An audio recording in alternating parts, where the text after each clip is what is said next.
হযরত বারা ইবনে মালিক আনসারী রাদিয়াল্লাহু তাআলা আনহু এর কাহিনী। উস্কো খুস্কো অপরিপাটি তার চুল, ধুলো মলিন তার দেহ, একেবারে শীর্ণ তার কায়া। দর্শকের দৃষ্টি অনিচ্ছা সত্ত্বেও তার উপর পড়লেও তৎক্ষণাৎ তা ফিরে আসে। এতদা সত্ত্বেও তিনি রণাঙ্গনে অগণিত যোদ্ধাকে বীরবিক্রমে হত্যা করা ছাড়াও মল্লযুদ্ধে একাকী 100 বীর যোদ্ধাকে অবলীলাক্রমে হত্যা করেছিলেন। তিনি হলেন অকুতোভয় অগ্রগামী বীর যোদ্ধা, যার সম্পর্কে হযরত ওমর ফারুক রাদিয়াল্লাহু তাআলা আনহু প্রাদেশিক গভর্নরদের নিকট লিখেছেন, সাবধান, তাকে কোনো মুসলিম বাহিনীর সেনাপতি বানাবে না, তাহলে ভয় হয় সে নির্দ্বিধায় সম্মুখ সমরে ঝাঁপিয়ে পড়ে গোটা বাহিনীকে ধ্বংসের মুখে ঠেলে দেবে। তিনি হলেন রাসূলুল্লাহ সাল্লাল্লাহু আলাইহি ওয়াসাল্লামের একান্ত খাদেম আনাস ইবনে মালিক রাদিয়াল্লাহু তাআলা আনহু এর ভাই বারা ইবনে মালিক আনসারী রাদিয়াল্লাহু তাআলা আনহু। বারা ইবনে মালিক রাদিয়াল্লাহু তাআলা আনহু এর অসম বীরত্ব ও দুঃসাহসিকতার অনেকগুলো কাহিনী রয়েছে। চলুন সেই রোমাঞ্চকর ঘটনাবহুল জীবনী থেকে একটিমাত্র বীরত্বপূর্ণ ঘটনা জেনে আসি। নবী করিম সাল্লাল্লাহু আলাইহি ওয়াসাল্লামের ওফাত ও মহান আল্লাহর সাথে মিলনের পরপরই এই ঘটনা শুরু হয়। যখন আরবের কবিলারা দলে দলে আল্লাহর দিন থেকে বেরিয়ে যেতে লাগলো, যেমন তারা দলে দলে প্রবেশ করেছিল, পরিস্থিতি এমন গুরুতর হলো যে মক্কা, মদিনা, তায়েফ ও এদিক সেদিকের ছিটে ফোটা কিছু লোক যাদের হৃদয়কে আল্লাহ ইমানের উপর দৃঢ় রেখেছিলেন, এদের ছাড়া আর কেউ ইসলামী অবিচল রইল না। অন্ধকারাচ্ছন্ন ধ্বংসাত্মক এই ফিতনার মোকাবেলায় হযরত আবু বকর সিদ্দিক রাদিয়াল্লাহু তাআলা আনহু নিশ্চল পর্বতমালার ন্যায় অবিচল রইলেন এবং মুহাজির ও আনসারদের সমন্বয়ে 11টি মুজাহিদ বাহিনী তৈরি করলেন এবং এ বাহিনীর নেতৃত্ব দেওয়ার জন্য 11 জন সেনাপতি নিয়োগ করলেন। তারপর তাদের আরব উপদ্বীপের দিকে দিকে পাঠিয়ে দিলেন। তারা ধর্মত্যাগীদের হিদায়াত ও সত্যের পথে নিয়ে আসবে এবং তরবারি প্রয়োগ করে হলেও পথচ্যুতদের পথে নিয়ে আসবে। সংখ্যার আধিক্যে আর শক্তির প্রচণ্ডতায় এই ধর্মত্যাগীদের শীর্ষে ছিল মুসাইলামাতুল কাজ্জাবের অনুসারী বনু হানিফা গোত্রের লোকেরা।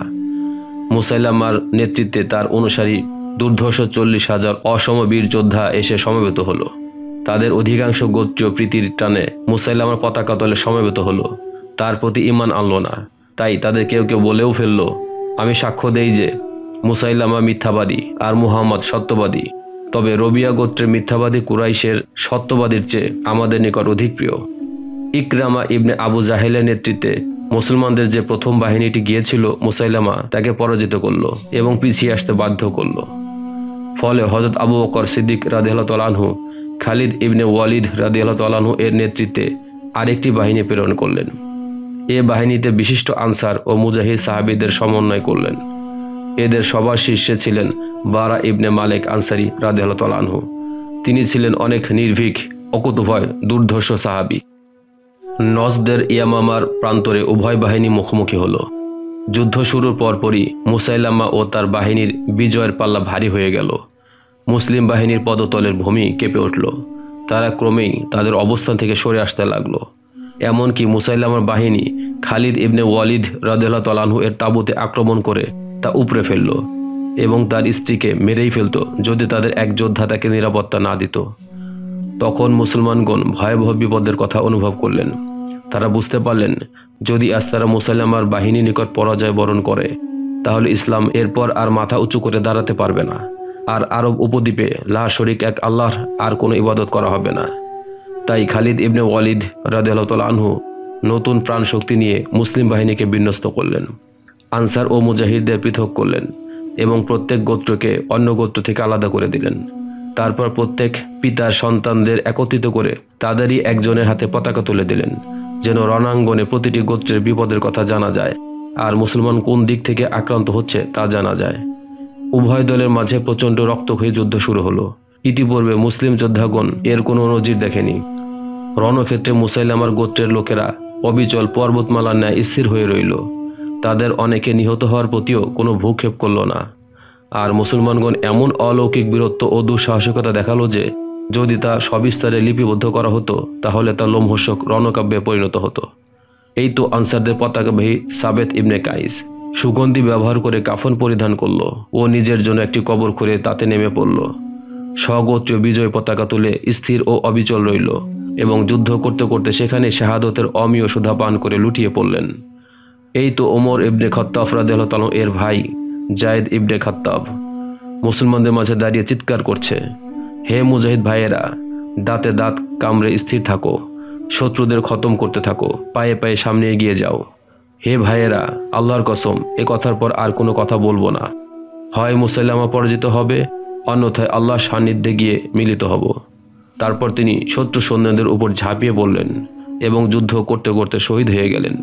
আর ওই তো আবু হুজাইফার আজাদকৃত গোলাম সালেম মুহাজির সাহাবীদের পতাকা বহন করছে। ফলে গোত্রের লোকেরা ভয় পেল, হয়তো সে দুর্বল হয়ে পড়বে, অটল অবিচল থাকতে পারবে না। তাই তারা তাকে বলল, আমরা আশঙ্কা করছি আপনার দিক থেকে আমরা আক্রান্ত হব। তিনি বললেন, যদি তোমরা আমার দিক থেকে আক্রান্ত হও, তাহলে তো আমি নিকৃষ্ট কোরআন ধারণকারী হব। তারপর তিনি আল্লাহ শত্রুদের উপর বীর বিক্রমে ঝাঁপিয়ে পড়লেন, যুদ্ধ করতে করতে শাহাদত বরণ করলেন। কিন্তু এদের সকলের বীরত্ব ও দুঃসাহসিকতা বারা ইবনে মালিক রাদিয়াল্লাহু তাআলা আনহু এর বীরত্ব ও দুঃসাহসিকতার সামনে নিষ্প্রভ হয়ে যায়। খালিদ ইবনে ওয়ালিদ রাদিয়াল্লাহু তাআলা আনহু যুদ্ধের ভয়াবহতা ও তীব্রতা দেখে বারা ইবনে মালিক রাদিয়াল্লাহু তাআলা আনহু এর দিকে ফিরে বললেন, হে আনসার যুবক, ওই তাদের দিকে যাও। তখন বারা ইবনে মালিক রাদিয়াল্লাহু তাআলা আনহু তার গোত্রের লোকদের দিকে ফিরে বললেন, হে আনসারগণ, সাবধান, তোমাদের কেউ যেন মদিনায় ফিরে যাওয়ার চিন্তা না করে, তাহলে আজকের পর তোমাদের কোনো মদিনা থাকবে না। নিঃসন্দেহে সামনে এক আল্লাহ রয়েছেন, তারপর জান্নাত। এরপর তিনি মুশরিকদের উপর ঝাঁপিয়ে পড়লেন, আর তার সাথে তার গোত্রের লোকেরাও ঝাঁপিয়ে পড়ল। তারা সকল বাধা ভেদ করতে লাগলেন আর আল্লাহ শত্রুদের গর্দানে তরবারিকে কাজে লাগাতে লাগলেন। ফলে মুসাইলামা ও তার সহযোদ্ধাদের অবস্থান শিথিল হয়ে গেল। তারা পার্শ্ববর্তী এক বাগিচায় আশ্রয় নিল। সেদিনের মৃতের সংখ্যা অত্যাধিক হওয়ার কারণে ইতিহাসে তা মৃত্যু বাগিচা নামে খ্যাত হয়ে গেল। এই মৃত্যু বাগিচাটি ছিল সুবিস্তৃত, সুউচ্চ প্রাচীরে বেষ্টিত। মুসাইলামা ও তার হাজার হাজার যোদ্ধা বাগিচার ফটক বন্ধ করে দিল। সুউচ্চ দেয়ালের কারণে তারা তাকে দুর্গরূপে ব্যবহার করল এবং মুসলমানদের উপর তারা তীর বর্ষণ করতে লাগলো। মুসলমানদের উপর বৃষ্টির ন্যায় তীর বর্ষিত হতে লাগলো। ঠিক তখন দুঃসাহসী বীর যোদ্ধা বারা ইবনে মালিক রাদিয়াল্লাহু তাআলা আনহু বীর দর্পে এগিয়ে এলেন এবং বললেন, হে আমার গোত্রের লোকেরা, আমাকে একটি ঢালের উপর রেখে ঢালটি কয়েকটি নেজা দ্বারা তুলে আমাকে বাগিচার ফটকের নিকট নিক্ষেপ করো। হয় আমি শহীদ হব, না হয় আমি তোমাদের জন্য দরজা খুলে দেব। চোখের পলকে বারা ইবনে মালিক রাদিয়াল্লাহু তাআলা আনহু একটি ঢালের উপর বসলেন। তিনি ছিলেন একেবারে শীর্ণকায়, তাই সহজে বেশ কিছু নেজা তাকে তুলে মুসাইলামার হাজার হাজার সৈন্যের মাঝে মৃত্যু বাগিচায় নিক্ষেপ করল। বজ্রের ন্যায় তিনি তাদের উপর আপতিত হলেন এবং ফটকের সামনে যুদ্ধ করলেন এবং তাদের গর্দানে তরবারিকে কাজে লাগাতে লাগলেন। মুহূর্তে তিনি তাদের 10 জনকে হত্যা করে ফটক খুলে দিলেন। তখন তার শরীর 80-র অধিক তীর ও তলোয়ারের আঘাতে ক্ষতবিক্ষত। মুসলমানগণ তখন ফটক দিয়ে দেয়াল টপকে মৃত্যু বাগিচায় উপচে পড়ল এবং মুরতাদদের গর্দানে তরবারির আঘাত করতে লাগলো। প্রায় 20,000 মুরতাদকে হত্যা করার পর তারা মুসাইলামার নিকট গিয়ে পৌঁছল এবং তাকে ধরাশায়ী করল। চিকিৎসা করার জন্য বারা ইবনে মালিক রাদিয়াল্লাহু তাআলা আনহুকে তার কামরায় নেওয়া হলো। খালিদ ইবনে ওয়ালিদ রাদিয়াল্লাহু তাআলা আনহু 1 মাস তার চিকিৎসা করলেন, সেবা শুশ্রূষা করলেন। অবশেষে আল্লাহর অনুগ্রহে আরোগ্য লাভ করলেন। ইয়ামামার যুদ্ধে মুসলমানদের বিজয়ের কারণ হিসাবে তার নাম চিরভাস্বর হয়ে থাকবে। মৃত্যু বাগিচায় শাহাদতের যে সুপ্রিয় সুধা তিনি পান করতে পারেননি, তার প্রতি তার আগ্রহ ক্রমেই বাড়তেই লাগলো। তার মহান আশা পূরণ ও নবী করিম সাল্লাল্লাহু আলাইহি ওয়াসাল্লামের সাথে সাক্ষাতের তামান্না বাস্তবায়নের জন্য একের পর এক যুদ্ধে তিনি ঝাঁপিয়ে পড়লেন। অবশেষে তিনি পারস্য সাম্রাজ্যের তুস্তর নগরী বিজয় দিবসে এসে পৌঁছলেন। পারস্য সৈন্যরা একটি সুউচ্চ পিচ্ছিল দুর্গে আশ্রয় নিল। মুসলিম বাহিনী তাদের অবরোধ করল। বাজু বন্ধ বাজুকে চারদিক থেকে ঘিরে ফেলার ন্যায় তারা তাদের ঘিরে ফেলল। তখন পারস্য সৈন্যরা কিল্লার প্রাচীরের উপর থেকে আচমকা লোহার শিকলে বাঁধা উত্তপ্ত লাল টকটকে আংটা ফেলত। মুসলমানদের গায়ে তা বিধে শরীরের সাথে লেগে যেত। তখন তারা তা টেনে তুলতে তুলতেই হয়তো আক্রান্ত ব্যক্তিটি মৃত্যুর কোলে ঢলে পড়ত, না হয় মৃত্যুর দুয়ারে পৌঁছে যেত।